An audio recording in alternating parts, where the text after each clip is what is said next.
Good morning. I'm Erin Brinker. I'm Tobin Brinker. And we are on The Brink, the morning show on KCAA, AM 1050, FM 106.5, and FM 102.3. And this song always reminds me of the movie 16 Candles. Yes. Is it someone's birthday today, though? Yeah, I don't know who, somebody. Is it your birthday? It's my birthday. You finally entered your 40s. You're sweet. But given that we have a child who's 24, no, I'm older than 40. Not quite 50, but I'm older than 40. You're loving And that's it? okay. You know what? Here's the thing. If you're not having birthdays, we worship youth, which is ridiculous. But if you're not having birthdays, it means you're dead. So I'll take the birthday. I saw an article the other day that said happiness begins at 50. So you're almost happy, Erin. You're almost. So close. I'm getting there. Now, it's weird that our culture really worships youth. I mean, if you listen to the Hollywood types, it's not really the media, it's the Hollywood types. If you're a woman, if you're over 30, then wow, maybe over 40 now. Yeah. Then your life is over. Well, if life expectancy is 85 or 90, then what? You're dead for 40 years or 50 years? Come on. I laugh at the people who, and laugh's not the right word. I don't have much kind thoughts for the folks that spend so much time and money trying to look younger. The folks that do all the plastic surgery and stuff. And some of them have gone so above and beyond that it really begins to look kind of comical, and that's an issue. Hold the phone. It's Rick Rule, people.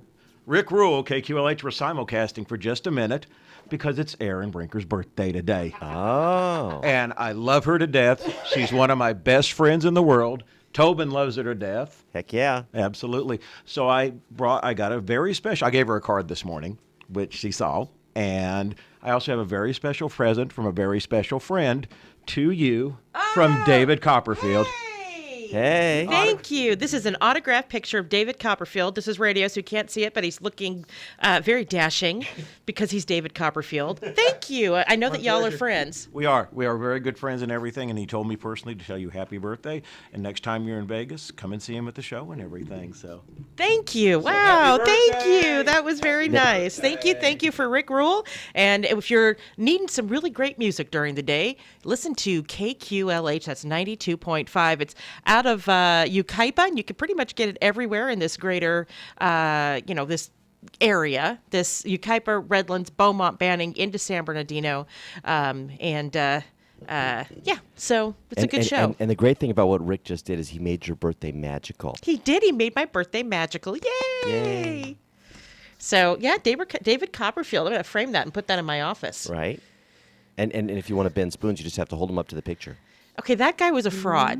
That's not David Copperfield, the bendy spoon guy from the 70s. That guy was a fraud. I know. And I think Copperfield kind of exposed him, didn't he? Didn't he do something where he showed how the guy did it or something? Oh, perhaps. On a special? Perhaps. Yeah. I mean, here's the thing. Magic shows are fun. Yeah. I'm not into the Chris Angel dark magic into that. I mean, that stuff is not, you shouldn't be messing with the stuff he messes with. Yeah. But David Copperfield is just clean fun. Yes. So we have to talk about a really tragic story at UNC Charlotte, which, we have family that lives about 40 minutes from there. Yeah, we actually got texts and emails from my dad as this stuff was going on. I'm sure that the folks that live close, this was very scary. Because, in the initial reports, you don't always know all the details, and so it's, what's actually happening. So a source says 2 people are dead and 4 are injured after a shooting at the University of North Carolina at Charlotte. A lockdown was still in place on the campus as of 6:21 p.m. last night. That was Central Time, so 7:21 p.m. Eastern Time. It was still in place on campus, but the source says the male suspect was in custody and is now still in custody. 2 of those wounded reportedly suffered life-threatening injuries. Shots reported near the Kennedy building. Run, hide, fight, secure yourself immediately, the university said in a late afternoon alert to students. And this is according to the Associated Press. Now, as you know, there are lots of shows that have the policy of not giving the name of the dirtbag or dirtbags, the evil monsters who do these kinds of shootings. We don't want to give them any fame, and so you will not hear his name from us. Yeah. I'm glad they got him, and they got him quick, though. because a lot of times these things, it takes a while. Sometimes these people, often they'll kill themselves in the commission of these crimes, but a lot of times they'll just want to try to disappear back into the woodwork, and you may go some period of time not knowing who it is, and that's the worst, right? Because your anxiety level's high. Are they about to strike again? So I'm glad they got him. That helps bring some comfort to the people that are there. So the campus was supposed to host a concert at the school's football stadium yesterday. The university has more than 26,500 students and a 3,000 faculty and staff. It's a good-sized school, probably about the same size as I think Cal State San Bernardino is that size. It's a beautiful campus, though. We visited it when we were there. It really is. It really is nice. I mean, it's a very pretty campus. So it's happening too often, and of course, the usual cries for gun control are out there on the media and from people on the left side of the political spectrum. I don't think that's the answer. I think more good guys with guns is the answer. But we can have that debate. Yes, we can have that debate without shooting at each other. Right? So we need to talk about John Singleton, and we have not really talked about him since his stroke. I think we mentioned it on the air when he had his stroke, but we haven't talked about him since. He actually is a graduate of Eisenhower High School in Rialto. So I actually have some questions about that, because his Wikipedia says he went to Blair High School, and we have a friend who went to Blair who has a picture of him at their reunion from Blair High School. But I have a lot of friends who say he went to Eisenhower, too. Well, he could have gone to both. Maybe his family moved. Maybe. But it's just one of those things where it's like, I don't know. It's confusing to me. So where is Blair High School? I think it's in L.A. somewhere. I'm not sure. But San Bernardino City Clerk, Gigi Hanna, went to high school with him. She has a picture with him at her reunion. Ah.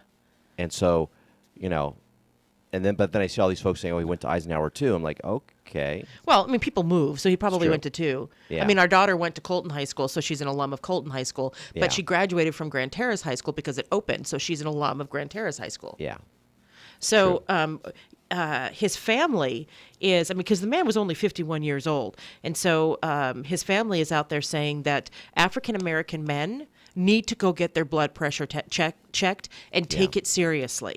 Of course, he died from a stroke. And he was a fit man. If you look at him, he wasn't obese or even really overweight. He looked like he was a healthy weight. I mean, broad-shouldered. He was a big man, but not an unhealthy-looking man. He's a father of 7 and was Oscar-nominated director. He did Boys in the Hood, right? Yes, he did. He suffered from hypertension, according to a statement by his family. On April 17th, he suffered a massive stroke, an early and frighteningly common occurrence in young black men. According to the Center for Disease Control and Prevention, African-American men are at the greatest risk of having a stroke in the U.S. and are more likely to have a stroke at a younger age. Some reasons include higher rates of obesity and diabetes. But again, looking at him, he was a fit man. Researchers have also found that there may be a gene that makes African Americans more salt sensitive. In people who have this gene, as little as 1 extra gram, half a teaspoon of salt, could raise blood pressure as much as 5 mm's per Hg. mmHg. I'm not sure what that means, but it's, the prevalence of my lack of a biology education since, undergraduate years is showing. The prevalence of high blood pressure in African Americans in the U.S. is among the highest in the world. Almost 40% of African American men and women have high blood pressure. For African Americans, high blood pressure also develops earlier in life and is usually more severe. And this is according to Dr. Carrie Leneman, Associate Professor of Cardiovascular Medicine at the University of Alabama at Birmingham. Not only does high blood pressure seem to hit black men the hardest, but it underscores the difficulty in controlling blood pressure, even for those who have access to top doctors. In a statement released Monday, Singleton's family took the opportunity to raise awareness around blood pressure in the African American community and urged people to familiarize yourselves with the symptoms. Like many African Americans, Singleton quietly struggled with hypertension. More than 40% of African American men and women have high blood pressure, which also develops earlier in life and usually is more severe. His family wants to share the message, with all to please recognize the system by going to heart.org, just like your heart in your chest, HEART.org. That's heart.org. And so that you can make sure that you don't have high blood pressure. High blood pressure is largely symptomless. Thus, it's important for people to know risk factors, including family history, obesity, sleep apnea, diet, and chronic kidney disease. Yeah, and this is something I struggle with. To be really honest with you, I have high blood pressure. I've had it for 20 years, and have been on medication, which helps. And part of the reason that I got into running and lost a bunch of weight was because of my diagnosis with chronic kidney disease, which, along with the high blood pressure, makes me very susceptible to certain things like stroke. And we have stroke history in my family, although my mom's particular type of stroke that she had was a different kind of stroke. It just makes me nervous, And so, but even with all that said, you just never quite know, Even with the medicine and the exercise and things that I'm doing, you just don't know if it's still sort of quietly sort of tearing up your body from the inside, So blood pressure of 120 over 80 or above is considered elevated. Yeah. 130 over 80 to 139 over 89 is considered stage 1 hypertension. Anything 140 over 90 or above is considered stage 2 hypertension. If blood pressure reaches 180 over 120 or higher, it is either number in the blood pressure reading counts. People are hypersensitive. Hypertensive in a hypertensive crisis. I'm having a hard time this morning, with the need for immediate treatment or hospitalization. So that's 180 over 20, and they're saying that and this is from NBC News, Yeah. that both of those numbers are important. So if either one of those numbers, because the 180, if you're 180 over 120, you are in a crisis and you need immediate treatment or hospitalization. Yeah. So this is our public service announcement. I mean, everybody needs to get their get their blood pressure checked regularly. You can get a cuff at the drugstore. You can buy one and take it home, and they're generally pretty accurate. Yeah.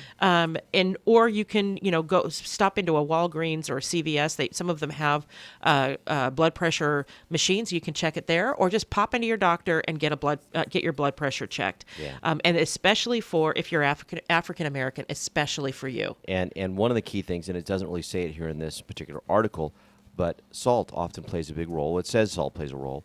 And so if you can reduce your salt in your diet, you will be better off. It's really interesting because we reduced our salt when you were diagnosed with your high blood pressure. Mm-hmm. And I don't miss it, except, if there's some foods that are bland and you have to add some flavoring to. And so we started adding curries, more, chili powder and more other spices, turmeric and cumin and, all kinds of other spices to replace the salt, because you're really looking for flavor. And it's helped a lot. Now, we do love our Cholula, and Cholula has salt, but the amount of salt that as a family that we take in is substantially less than it used to be. Yeah. Well, and I came up with kind of my own little version of how to manage it, which is that I have a really low salt breakfast, a really low salt lunch, and then I can have typically a normal salt dinner with the family, so we don't have to think too much about, that. And I don't add salt when I'm cooking. Yeah, and so that's kind of how I was able to do it, and so fairly small life changes can have a big impact on your health down the road. Well, and here's the thing too. It generally means that you can't eat a lot of packaged foods, because most packaged foods are highly salted. Yeah. So, it means that you have to cook more things from scratch, which honestly, if you buy, last night I made a dish that had corn and tomatoes and onions and black beans, and we put it over rice. And it was delicious. Yep. And I didn't salt it. I used chili powder, cayenne pepper, garlic, and then people could salt it if they want. I put Cholula on it when I ate it. But so it was delicious, and it didn't have a lot of salt in it. Yeah. And we use the low salt because I buy the canned beans because I don't make the beans from scratch. But you can buy the low sodium beans, which is what Yes. I did. It's delicious. It was delicious. Except it's so funny. One of our girls, she doesn't like vegetables. So she's picking out the vegetables. I'm like, really? You need to eat that. You're an athlete. Right. Give me your vegetables. I love those vegetables. And considering it was mostly vegetables, she ate the corn. She didn't like the tomatoes. So Or the onions. or the onions.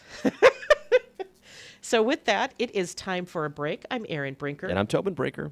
And we are on the brink, the morning show on KCAA. And I realized that I didn't set up the next break. So Tobin, Oh, I've got to keep talking. no, it's all right. I'll do it. We'll be right back. I always hear from our clients who hired another firm that they wish they'd hired DNA Financial first. Don't have regrets about your IRS tax case. Just hire the best in the first place. One owed $150,000 to the IRS and had spent thousands on another firm. We stopped the levies, negotiated a payment plan, and had their penalties forgiven. And while every case is different, we guarantee that we'll find your perfect resolution and get it done right. For a free consultation, call us at 866-201-0156. That's 866-201-0156. Then you can say, DNA did right by me. With 60 years of fascinating facts, this is The Man from Yesterday.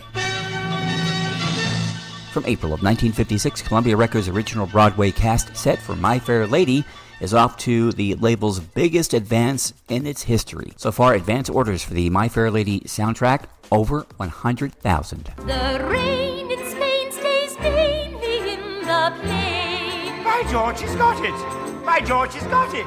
Now once again, where does it rain? From April of 1978, major shakeup as ABC News chief Roone Arledge says he was removing Harry Reasoner as an anchor of the ABC Evening News and is going to give Barbara Walters a special role in doing away with a regular New York anchor person. Now for Barbara Walters and I, good night.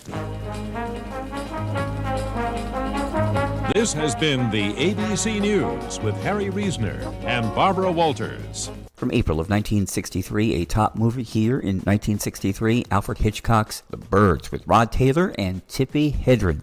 My name is Alfred Hitchcock, and I would like to tell you about my forthcoming lecture. It is about the birds and their age-long relationship with man.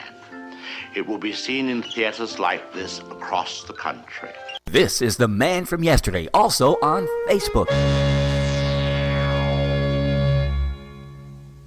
Tired of paying outrageous prices for Viagra? Well, we have great news for you. Now you can finally get Viagra at huge discounts. Healthy Man allows you to save up to $500 on Viagra. Why pay U.S. pharmacy prices of $15 per pill or more when you can get Viagra for less than $3 a pill? Call today and get 40 Viagra pills for only $99. This can cost as much as $600 at your local pharmacy. You can't afford not to call us if you want Viagra at the lowest prices. Never pay $15 a pill pharmacy prices again.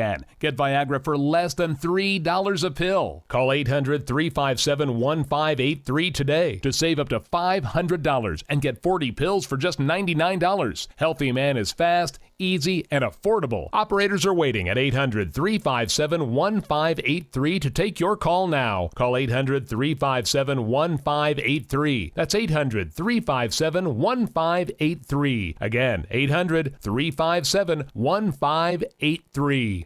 KCAA, where every day is a great day.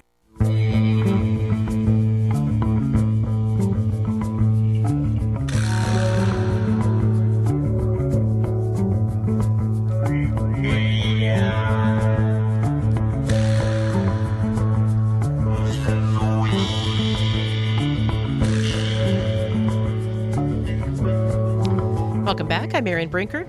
And I'm Tobin Brinker. We are on the brink, the morning show on KCAA, AM 1050, FM 106.5, and FM 102.3. So, chronic fatigue syndrome. So many people suffer from chronic fatigue syndrome, and many of them, for years and years and years, people have complained about this, and because it mostly struck women, doctors were like would blow it off, and being female. I've experienced this. Doctors are like, it's no big deal. whatever. Sometimes that happens. You might feel really tired. And Selma Blair had this problem before she got her multiple sclerosis a diagnosis. People said, oh, you're just stressed. Oh, it's just the perils of modern life. And she was unable to get through her day. And finally, after fighting for so long, she was able she got her diagnosis of MS. Yeah. And so researchers now think for CFS, chronic fatigue syndrome, that they can diagnose it with a blood test. Really? Yeah. So the study was small, involving just 40 patients, but the results couldn't have been better. Researchers were able to correctly determine which 20 of those patients suffered from CFS, chronic fatigue syndrome, based on a blood test. And this is according to the San Jose Mercury News. A larger, more robust test is now in the works. And if the results hold up, it could prove to be a breakthrough for the vexing disorder known more formally as myalgic encephalomyelitis. This could be a transformative advance, says a genetics professor at UC San Diego, not involved with the San Francisco study. Essentially, the researchers may have discovered a biomarker that could greatly improve diagnosis. What's more, the existence of such a biomarker could lay to rest any speculation that the disease isn't really a disease. So one of the really cool things that's happened because of genetic testing is that they've got such a large pool of people now that have submitted their DNA that they're able to begin to do some pretty comprehensive diagnoses and really look at these markers and start to identify things and say, wait, hold on, these people have the same issues and this is the marker that they share in common. Boom, we found it. And now they can begin to come up with very targeted medicines and strategies for how to help people. Yes. Which is awesome. It is incredible. And the frustration that people feel when they're told that essentially it's all in your head, go home. Yeah. Take up a hobby. And as somebody who deals with a disease that makes me chronically tired and prone to gaining weight, obviously, it's very frustrating because the energy that I need isn't there. And of course you gain weight and that makes that worse.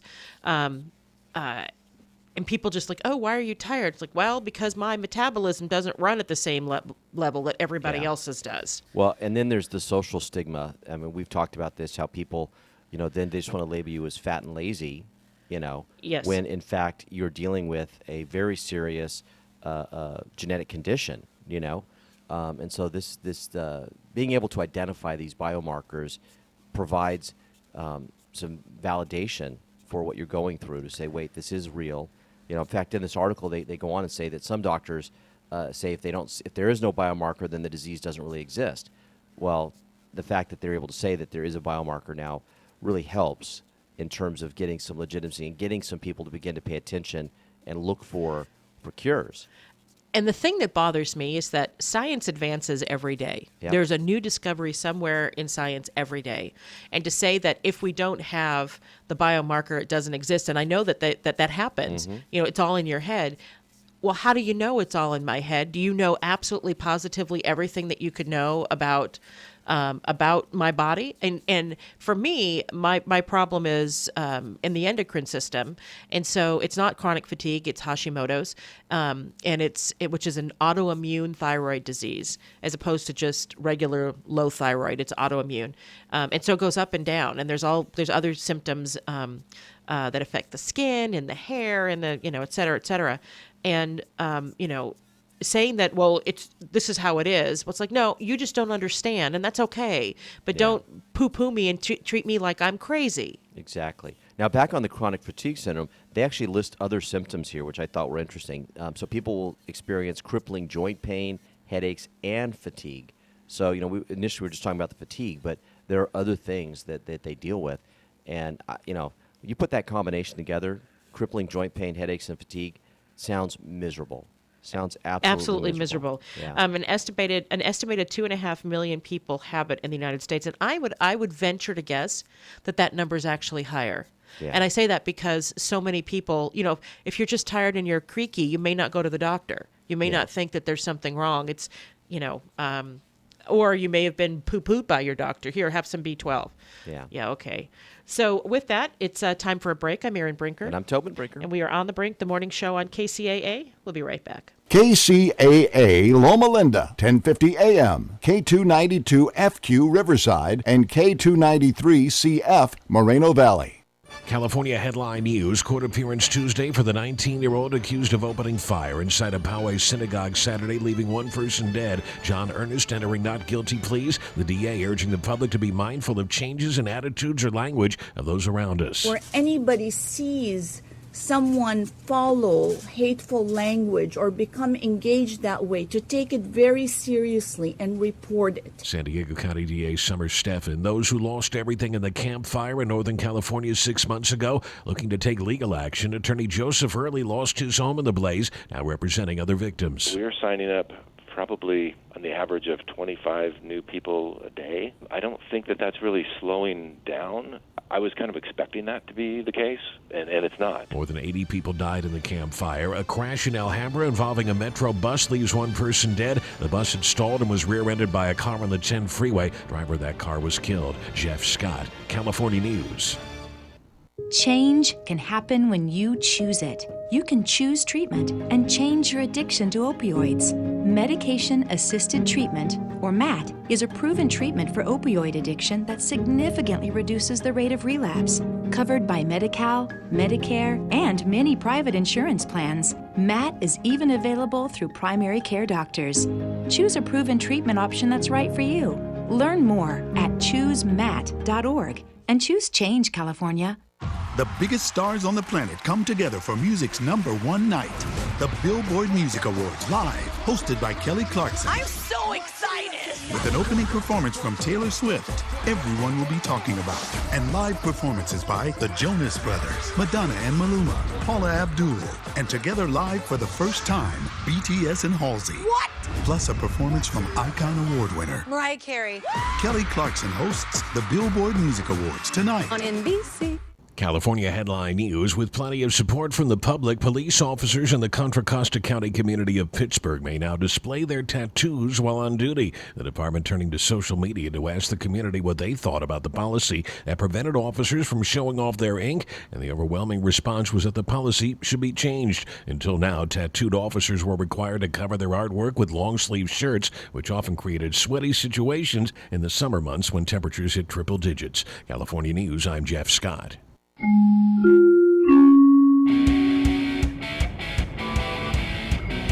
It's time to take a look at our roadways. I'm Erin Brinker. In Corona on the 91 westbound approaching Lincoln Avenue, a disabled car has been moved to the right shoulder. Stop-and-go traffic is backed up from La Sierra Avenue.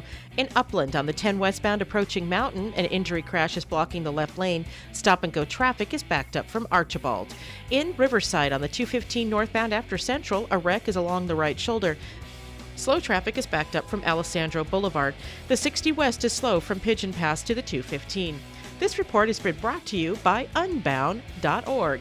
A girl in Kenya dreams of becoming a doctor. An elder in Guatemala dreams of being part of a community. Reach out and change their world, and it will change your own. Unbound.org. This has been your traffic report. Drive carefully, everyone. I'm Erin Brinker, and this is KCAA. From the KCAA Weather Center, I'm meteorologist Jim Rinaldi. For this morning, areas of low clouds, fog, and drizzle, otherwise sunshine today with a high of 76. Low clouds and fog roll in tonight, the low 52. Patchy clouds and fog to start the day on Thursday, otherwise sunny, high 80. Friday, areas of morning clouds and fog, otherwise sunny, high 82. I'm meteorologist Jim Rinaldi, broadcasting live from the Tri-City Center at the 10 and 210 freeways. We are the trifecta of talk in Southern California, KCAA. 102.3 FM Riverside, 106.5 FM Redlands, and the Legacy, 1050 AM, Loma Linda, San Bernardino. Drivers, when it's time to visit the DMV, avoid the long lines and save time by calling toll-free 833-DMV-LINE. That's 833-DMV-5463. You're listening to KCAA, your good neighbor along the way.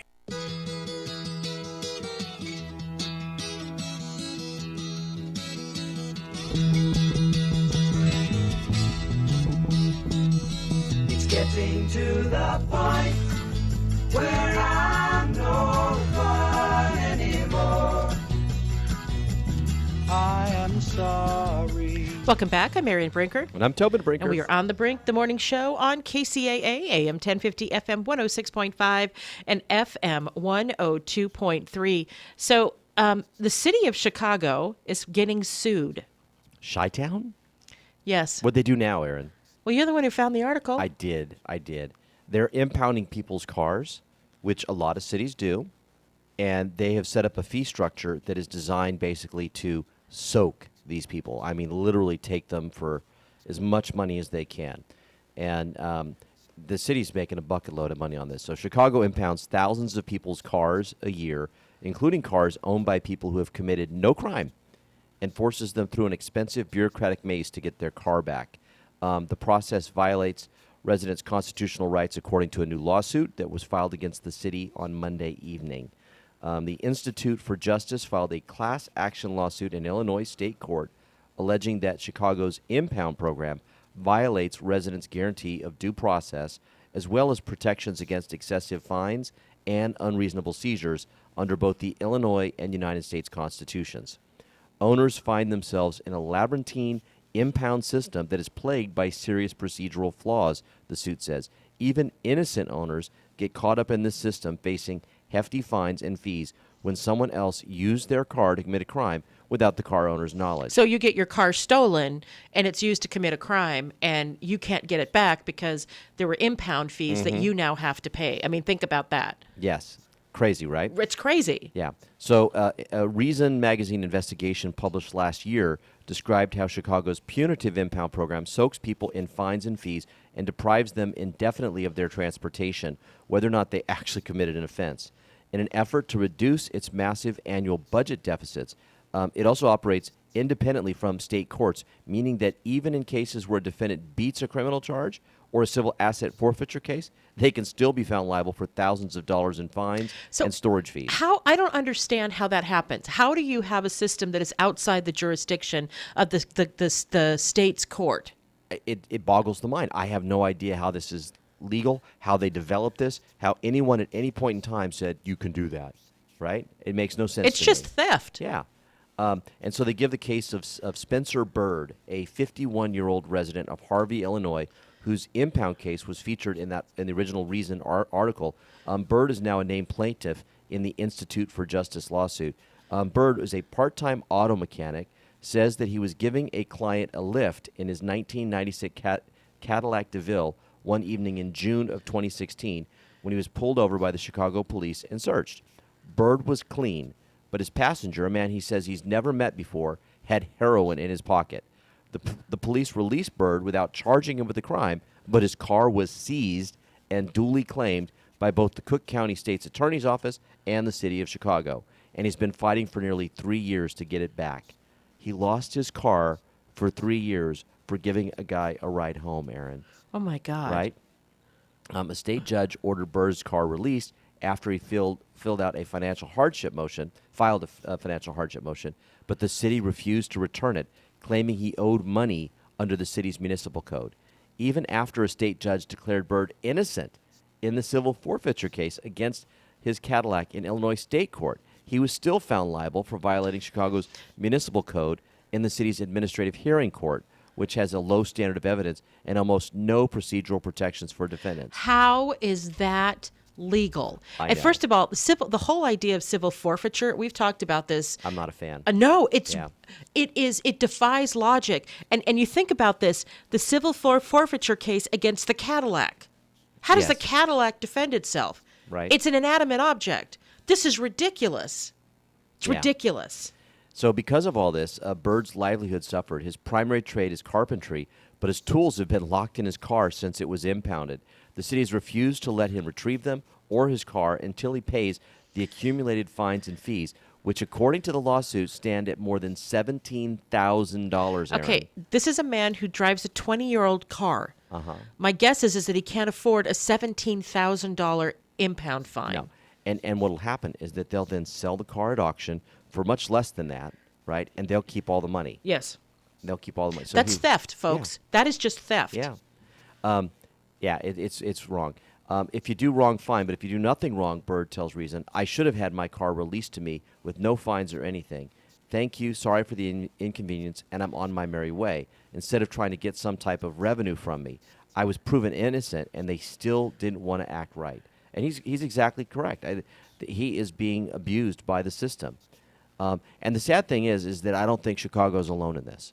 No. I know that a lot of the local municipalities do the same thing. We had a lot of people complaining about how San Bernardino used to do it. I think they've changed the rules now a little bit. Well, I know the state of California has changed the rules a little bit, but they used to take your car and hold it for a month, and the fines and the fees that you would get after a month were just so high. A lot of people walked away from their vehicles. They couldn't afford it. And then the city would sell it at auction. So apparently, more than 22,000 cars have been impounded by the city, and that was in 2017 alone. And this for violations of its municipal code, which includes dozens of impoundable offenses. Ranging from drug possession to drag racing to having illegal fireworks. The fines for those violations are steep, ranging from $500 to $3,000. And that doesn't include towing and storage fees, which accumulate at $20 a day for the first 5 days and $35 a day after that. Given that these cases can take weeks, if not months, to wind through the system, the fees can often exceed the fines themselves. A Reason magazine analysis of the data from the Chicago Administrative Hearings Department showed Chicago fined motorists $17 million over a 12-month period between 2017 and 18. About $10 million of those fines, $10 million of those fines were for driving on a suspended license, and more than $3 million were for drug offenses, like the one that resulted in the impoundment of Bird's car. Chicago can hold seized cars indefinitely. There's also no statute of limitations on impound fines and fees in Chicago. That debt can follow someone for life. Wow. And where's the due process? He did nothing wrong. Yeah. And he was basically adjudicated multiple times in the regular court system and found to be innocent. Yes. And yet none of that mattered to this bureaucracy that said, sorry, you were going to keep your car. You still have to pay us.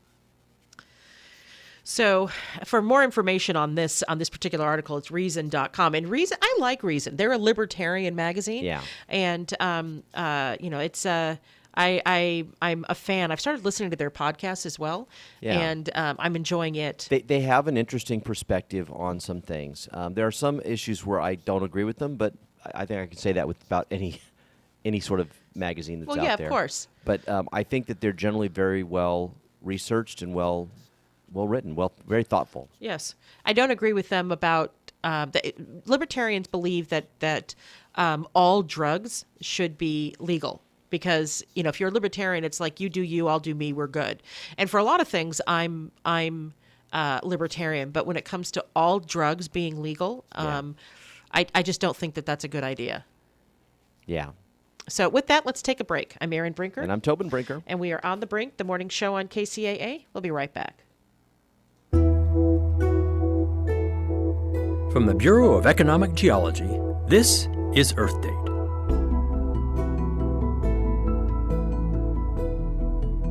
Do you have a diamond ring on your finger?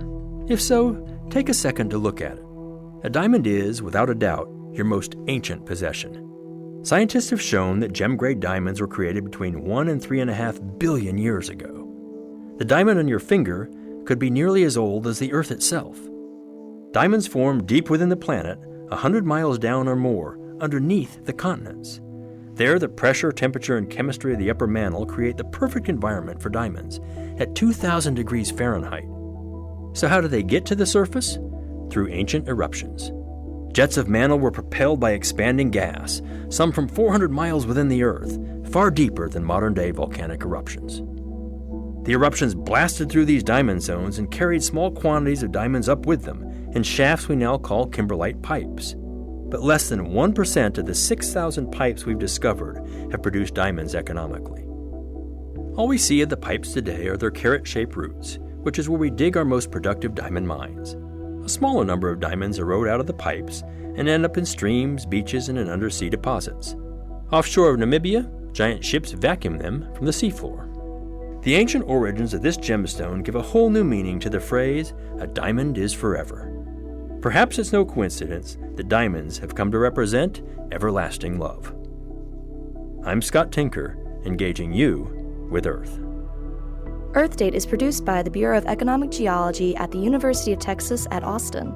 Earth Date is researched by Julie Hennings, written by Harry Lynch, and distributed by Mark Blunt and Casey Walker. For more stories, follow us on Facebook or visit earthdate.org. Coming to the city of Yucaipa May 3rd through the 5th, Yucaipa's Music and Arts Festival at the brand new Yucaipa Performing Arts Center. This 3-day event is one of the biggest annual events Yucaipa has to offer. Live bands, art displays, and vendors filling up the streets of historic uptown Yucaipa. The 8th annual Yucaipa Music and Arts Festival is expected to have over 25,000 attendees this year. This is your chance to check out what the great city of Yucaipa has to offer. If you're a vendor and need more info, you can find it online at yucaipachamber.org. That's yucaipachamber.org. Yucaipa's Music and Arts Festival, May 3rd through the 5th at historic Uptown Yucaipa. The Tri-City Shopping Center in Redlands is serving up some really cool ice cream at La Micho Acana. Then get your chocolates and other delights from C's Candies. Moms and future moms who visit the mall can cool off and relax while they get treated like royalty at Shiny Nails or Francis Nails and then pampered at Texture Hair. The Tri-City Center is filled with retailers who care about you. Shop at the Tri-City Center in Redlands and see why they call it the Mall with a Heart. KCAA.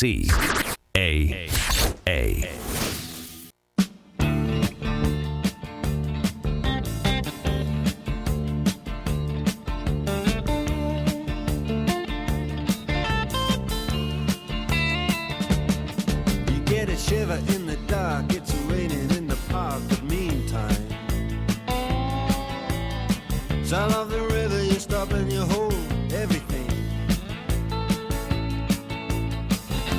A band is blowing Dixie, double fall time.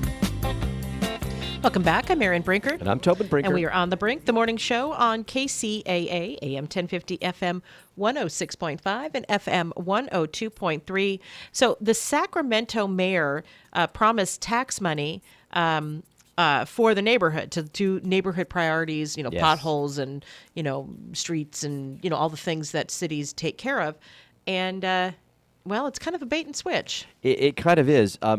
This is fascinating because we had a similar argument back in the city of San Bernardino when I was on newly elected on the city council about Measure Z and about, what did the voters think the money was going to go to versus where, what the priorities and how it would be used.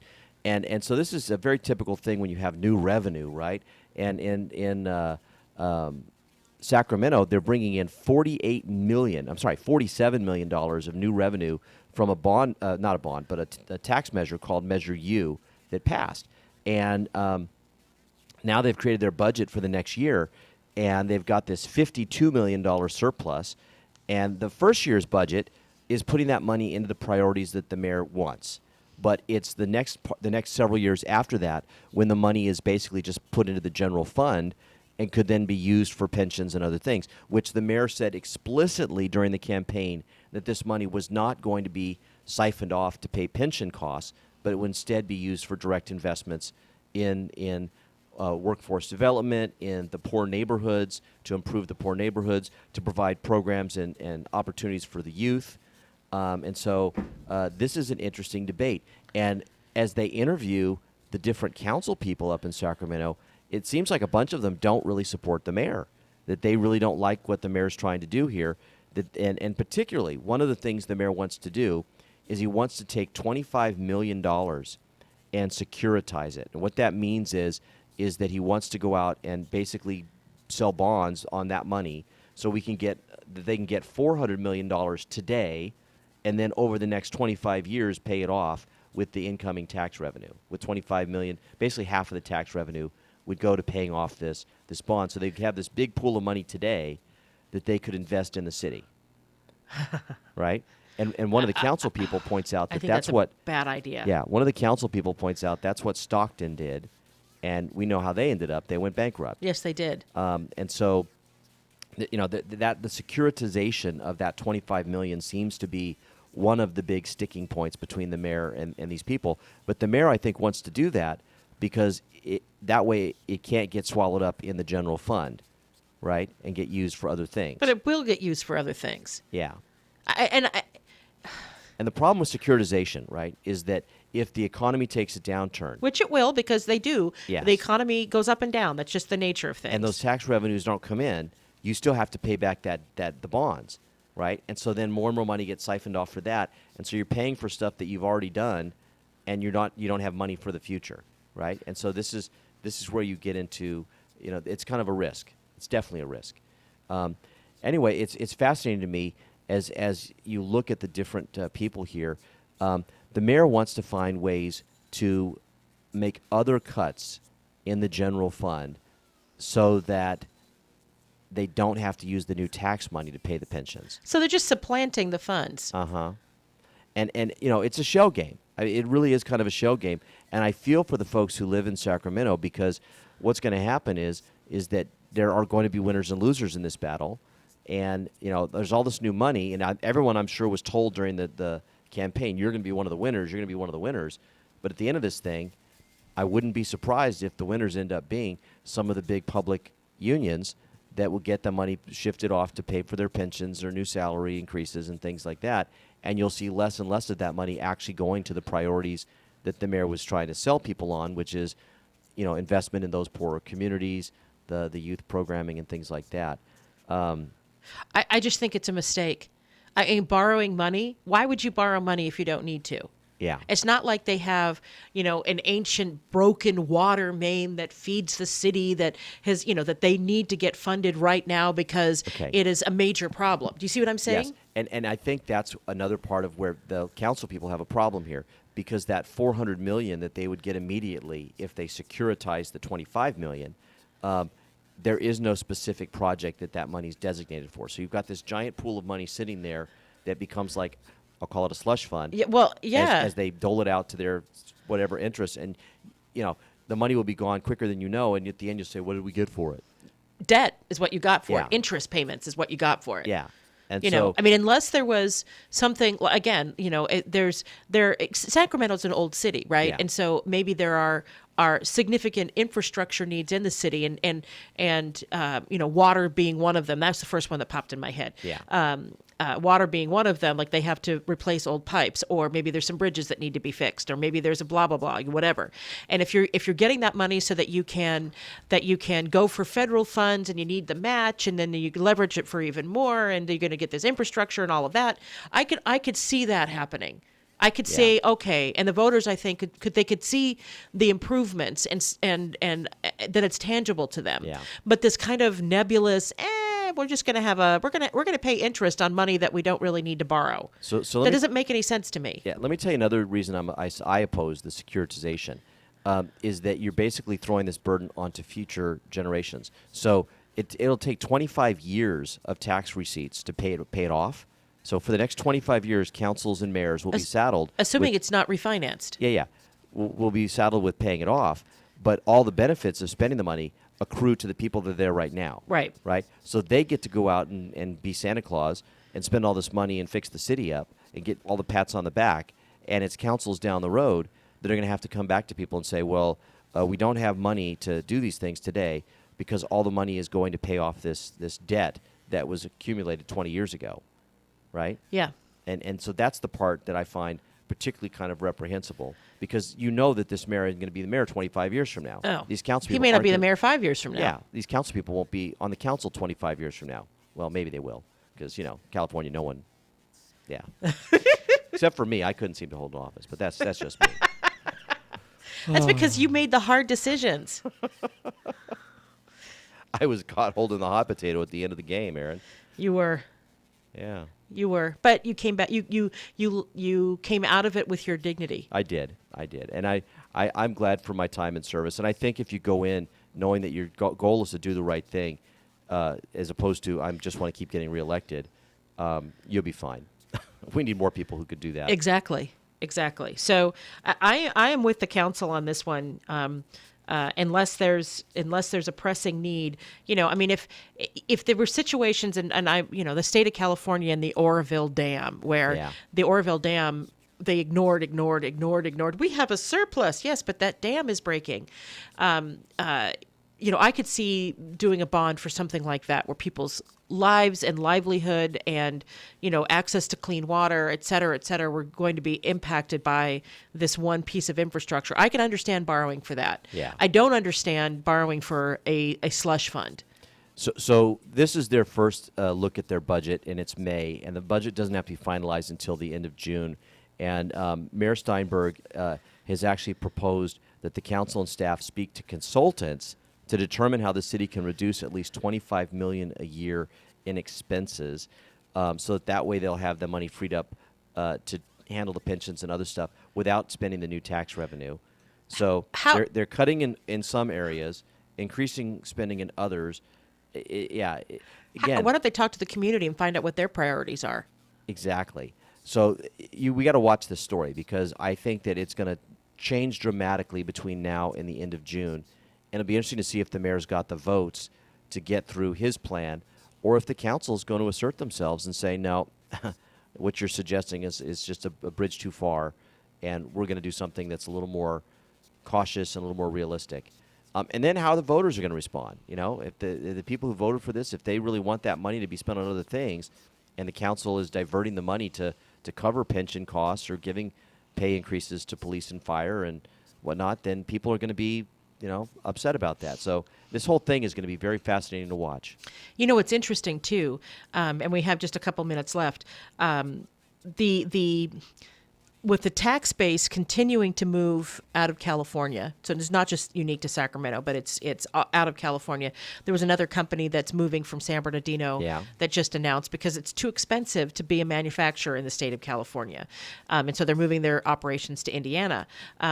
These pensions are going to continue to be a huge problem, and essentially the taxpayer becomes a slave to the public worker or to the retired public worker. Yeah. They're paying for paying for people that are not working, so the infrastructure is crumbling, and the debt becomes overwhelming. Well, right now we are in the middle of this big pension glut that's going on, where you've got all these baby boomers that have retired, and it's going to take another 10, 15, 20 years for all those folks to work their way through the system. And I say work their way through the system, we talk about when they finally pass away, and then you don't have to pay pension benefits to them anymore. And the younger people coming up getting slightly reduced benefits to sort of fix the system. And what's scary about it is, while you're in the middle of all this, is if there's another economic downturn. Because if that happens, the system could potentially go bankrupt. And if it goes bankrupt, if they cannot pay the retirees, right, then we have a whole nother level of problem, because you have people who are many of them too old to work, right? Yes. And there's no way to take care of themselves. So how do we deal with that? So that will be our last word for today. We're at the end of our show. I'm Erin Brinker. And I'm Tobin Brinker. And we are On the Brink, the morning show on KCAA. Have a great day, everyone.